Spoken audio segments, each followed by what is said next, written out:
صلو علیہ صلاۃ و سلام علیہ یا رسول اللہ صلی اللہ تعالیٰ علیہ وسلم۔ ایک مرتبہ سبھی حضرات بلند آواز میں کہیں نبی صلی اللہ علیہ وسلم۔ پیارے پیارے اسلامی بھائیوں، مہمان نوازی کی سنتیں اور آداب، اسی سے متعلقہ چند روایات کل ذکر ہوئی تھی، مزید آپ سماعت فرمائیں۔ کل بتایا گیا تھا کہ مہمان کسی کے یہاں کیا آتا ہے بلکہ اللہ کی رحمت اس کے یہاں آتی ہے، اور بڑی تیزی کے ساتھ اللہ تبارک و تعالیٰ کی رحمت اس کے گھر پر آتی ہے جس کے یہاں مہمان آتا ہے۔ انوکھی مہمان نوازی حضرت ابو طلحہ رضی اللہ تعالیٰ عنہ ایک رات بارگاہ مصطفیٰ صلی اللہ علیہ وسلم میں کہ ایک مہمان کو اپنے گھر لے گئے اور اپنی زوجہ ام سلیم سے پوچھا کہ کیا گھر میں کچھ کھانا موجود ہے؟ بیوی صاحبہ نے عرض کی کہ صرف ایک آدمی کی خوراک ہے۔ آپ نے حکم دیا کہ بچوں کو بہلا پھسلا کر سلا دو اور کھانا مہمان کے سامنے رکھ دو، پھر تم چراغ کی بتی درست کرنے کے بہانے سے اٹھو اور ایک دم چراغ کو بجھا دو، پھر ہم اور تم اندھیرے میں مہمان کے ساتھ کھانے کے لیے بیٹھ جائیں اور مہمان کو دکھانے کے لیے ہم دونوں برتن میں ہاتھ ڈالتے رہیں اور یوں ہی منہ چلاتے رہیں تاکہ مہمان یہ سمجھے کہ ہم دونوں بھی کھانا کھا رہے ہیں۔ اس طرح مہمان شکم سیر ہو کر کھانا کھا لے گا اور ہم دونوں بھوکے رہیں گے۔ چنانچہ بی بی ام سلیم نے پہلے تو بچوں کو سلا دیا، پھر مہمان کے سامنے کھانا رکھ دیا اور چراغ کو بجھا دیا، پھر میاں بیوی دونوں ہی مہمان کے ساتھ کھانے کے لیے بیٹھ گئے۔ مہمان کھاتا رہا اور یہ دونوں میاں بیوی برتن میں ہاتھ ڈالتے رہے اور منہ چلاتے رہے، یہاں تک کہ مہمان نے پیٹ بھر کر کھانا کھا لیا اور اندھیرے میں اس کو یہ معلوم بھی نہ ہو سکا کہ میاں بیوی بھوکے رہ گئے۔ بعض دوسری روایات سے پتہ چلتا ہے کہ جب صبح حضرت ابو طلحہ رضی اللہ تعالیٰ عنہ بارگاہ مصطفیٰ صلی اللہ علیہ وسلم میں حاضر ہوئے تو سرکار صلی اللہ علیہ وسلم نے مسکرا کر فرمایا، تمہاری رات کی مہمان نوازی پروردگار کو بہت پسند آئی۔ سبحان اللہ، سبحان اللہ۔ پیارے اسلامی بھائیوں، کیا جذبہ تھا ہمارے اسلاف کے اندر، ہمارے بزرگوں کے اندر مہمانوں کی مہمان نوازی کرنے کا، اور ایک آج ہم اور آپ کی جان جو ہے چراتے ہیں۔ مشہور یہی ہے کہ جلد بازی شیطان کا کام ہے، مگر نیکی کرنے میں جتنا ہو سکے جلدی ہی کرنی چاہیے۔ جیسا کہ حضرت حاتم اسم رحمۃ اللہ علیہ نے فرمایا ہے، جلد بازی شیطان کا کام ہے، بڑا مشہور مقولہ ہے، مگر 5 چیزوں میں جلدی کرنی چاہیے۔ پہلا کیا؟ مہمان کو کھانا کھلانے میں، اس میں دیر نہ کریں، جلدی کریں۔ دوسرا میت کو دفن کرنے میں، تیسرا لڑکیوں کے نکاح میں، چوتھا قرض ادا کرنے میں، اور 5واں گناہوں سے توبہ کرنے میں، نیز دعوت ولیمہ میں بھی جلدی کرنا سنت ہے۔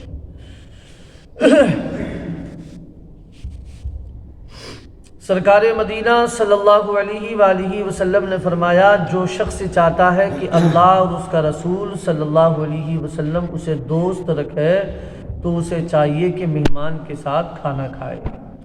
حضرت جابر رضی اللہ تعالیٰ عنہ سے مروی ہے کہ تاجدار مدینہ صلی اللہ علیہ وسلم نے ارشاد فرمایا، جو شخص اپنے بھائی کو وہ چیز کھلا دے جو وہ چاہتا ہے تو اللہ تبارک و تعالیٰ اس کے لیے 10 لاکھ نیکیاں لکھتا ہے، اور 10 لاکھ برائیاں اس کے نامہ اعمال سے مٹاتا ہے، اور 10 لاکھ درجے اس کے بلند کرتا ہے، اور اس کو 3 جنتوں سے کھانا کھلاتا ہے، یعنی فردوس، عدن اور خلد سے۔ تو پیارے اسلامی بھائیوں، اللہ کا کتنا کرم ہے، ہمارے لیے ثواب کمانا کس قدر اس نے آسان کر دیا ہے، اور ہمیں چاہیے کہ ہم اپنے مہمان کی پسند کا بھی خیال رکھا کریں۔ جس قسم کا کھانا وہ پسند کرتا ہے، ہو سکے تو وہی کھانا اسے کھلائیں تاکہ اس کا دل خوش ہو جائے کہ سرکار مدینہ صلی اللہ علیہ وسلم کا فرمان عالی شان ہے، مسلمان کے دل میں خوشی داخل کرنا یہ 60 سال کی نفلی عبادت سے بہتر ہے۔ حدیث پاک میں ہے، جو اپنے بھائی کو میٹھا لقمہ کھلائے گا قیامت کی گھبراہٹ سے بچے گا، اور جو لذیذ چیز اس کی خواہش کے مطابق کھلائے گا 1000 نیکیوں کا ثواب پائے گا۔ اور مسلمان کے پیٹ میں ایک آنت ہے جو سوائے میٹھی چیز کے کسی اور چیز سے نہیں بڑھتی۔ پیارے اسلامی بھائیوں، میٹھی چیز تو پھر میٹھی چیز ہے، یہ تو ہمارے پیارے آقا صلی اللہ علیہ وآلہ وسلم کو بے حد پسند، چنانچہ سرکار مدینہ صلی اللہ علیہ وآلہ وسلم خود ارشاد فرماتے ہیں، حدیث پاک میں آتا ہے، کان النبی یحب الحلوہ والعسل، سرکار مدینہ کو حلوہ اور شہد بہت محبوب تھا۔ جو اپنے اسلامی بھائی کو پیٹ بھر کے کھلائے پلائے وہ جہنم سے 3500 سال کی راہ دور کر دیا جاتا ہے۔ جیسے کہ تاجدار مدینہ صلی اللہ تعالی علیہ وآلہ وسلم کا فرمان عالی شان ہے، جو شخص اپنے کسی اسلامی بھائی کو اتنا کھانا کھلائے کہ اس کا پیٹ بھر دے اور پانی پلائے یہاں تک کہ اس کی پیاس جاتی رہے، تو اللہ تبارکہ و تعالی اس کو دوزخ سے 7 خندقیں دور کر دے گا، جن میں سے ہر 2 خندقوں کے درمیان کا فاصلہ 500 برس کی راہ ہوگا۔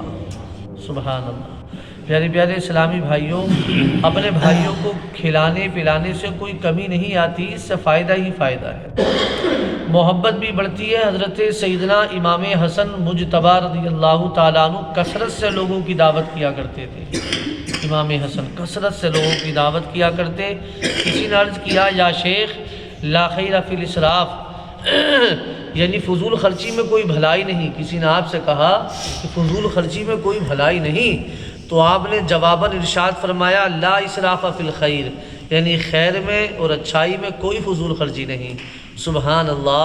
ان لوگوں کی خوش قسمتی کے کیا کہنے جو وقتاً فوقتاً میلاد شریف، 11ویں شریف کے موقع پر اور بزرگوں کے ایصال ثواب کے لیے لوگوں کو کھانا کھلاتے رہتے ہیں۔ حضرت شاہ ولی اللہ محدث دہلوی علیہ الرحمہ فرماتے ہیں کہ ہر سال میرے والد گرامی حضرت شاہ عبد الرحیم صاحب میلاد شریف کے مبارک مہینے میں سرکار دو جہاں صلی اللہ تعالی علیہ وآلہ وسلم کی فاتحہ کرتے، کھانا کھلاتے۔ ایک سال والد صاحب کے پاس تھوڑے سے بھنے ہوئے چنوں کے علاوہ اور کوئی کھانا موجود نہیں تھا، اسی پر فاتحہ دلا دی۔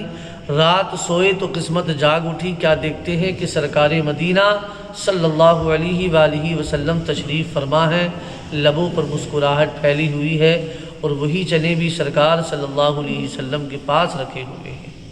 سبحان اللہ۔ حضرت انس رضی اللہ تعالیٰ عنہ نے اپنے بھائی حضرت برا بن مالک رضی اللہ تعالیٰ عنہ سے فرمایا، اے برا، آدمی جب اپنے بھائی کی اللہ کے لیے مہمان نوازی کرتا ہے اور اس کی کوئی جزا اور شکریہ نہیں چاہتا، تو اللہ تبارکہ و تعالیٰ اس کے گھر میں 10 فرشتوں کو بھیج دیتا ہے اور اس کے لیے مغفرت کی دعا کرتے رہتے ہیں، اور جب سال پورا ہو جاتا ہے تو ان فرشتوں کی پورے سال کی عبادت کے برابر اس کے نامہ اعمال میں عبادت لکھ دی جاتی ہے، اور اللہ تبارکہ و تعالیٰ کے ذمے یہ ہے کہ اس کو جنت کی لذیذ غذائیں، جنت الخلد اور نافنا ہونے والی بادشاہی میں کھلائے۔ تو پیارے پیارے اسلامی بھائیوں، کس قدر اللہ تبارکہ و تعالیٰ عظیم نعمتیں اور انعام و ثواب عطا فرماتا ہے کہ اگر مہمان کو، کسی اسلامی بھائی کو صرف اور صرف اللہ تبارکہ و تعالیٰ کی رضا کے لیے اس کو کھلائے پلائے، جس کو کھلایا جا رہا ہے اس سے کوئی جزا اور شکریہ کی نیت نہ ہو۔ سبحان اللہ، سبحان اللہ۔ کسی کے گھر مہمان تو کیا آتا ہے، گویا اللہ کی رحمت کی چھما چھم برسات شروع ہو جاتی ہے، اس قدر اجر و ثواب اللہ اللہ۔ مگر یاد رہے اس میں بھی اور ہر عمل میں اخلاص شرط ہے۔ اگر کوئی دنیاوی مفاد یا شہرت کے پیش نظر کسی کی مہمان نوازی کرے تو پھر ثواب کی امید نہیں، اور ہرگز اس قسم کی بات زبان تو زبان دل میں بھی نہ لائیں کہ ہمارا مہمان تو بڑا بے مروت نکلا، کچھ دینا تو درکنار، زبانی شکریہ تک ادا نہ کیا، اس طرح ثواب ضائع ہو سکتا ہے۔ مہمان کے آگے جتنا بھی کھانا رکھا جاتا ہے وہ سارا حساب سے مستثنی الگ ہوتا ہے، بلکہ مہمان کے آگے بہت سارا کھانا رکھ دیا جائے، پھر اس میں سے جتنا بھی بچ جائے اسے کھاتے رہیں تو قیامت کے روز اس کا حساب بھی نہیں لیا جائے گا۔ یعنی مہمان کے سامنے جتنا کھانا پیش ہوتا اس کھانے کا حساب نہیں لیا جائے گا۔ سبحان اللہ، سبحان اللہ۔ اسی لیے بعض بزرگوں کی عادت ہوتی تھی کہ گھر میں جو کچھ کھانا حاضر ہوتا سب کا سب مہمان ہو اور دوستوں کے آگے رکھ دیتے، پھر بچا ہوا بعد میں تناول فرماتے رہتے۔ چنانچہ امام غزالی فرماتے ہیں، ایک بزرگ کی عادت تھی کہ جب بھائیوں کے سامنے دسترخوان بچھاتے تو بہت سا کھانا لگاتے، فرماتے حدیث شریف میں آیا ہے جو کھانا دوستوں کے آگے سے بچ جائے اس کا بھی حساب نہ ہوگا۔ میں چاہتا ہوں کہ جو کھانا دوستوں کے سامنے سے بچا ہوا اٹھاؤں میں اسی کو کھایا کروں۔ سبحان اللہ۔ تو پیارے پیارے اسلامی بھائیوں، چند روایات آپ نے سماعت کی، انشاءاللہ مزید گفتگو ہوگی۔ اللہ تبارک و تعالیٰ کی بارگاہ میں دعا ہے ہم سب کو پیارے مصطفیٰ صلی اللہ علیہ وآلہ وسلم کی پیاری پیاری تمام سنتوں پر عمل کرنے کی توفیق عطا فرمائے۔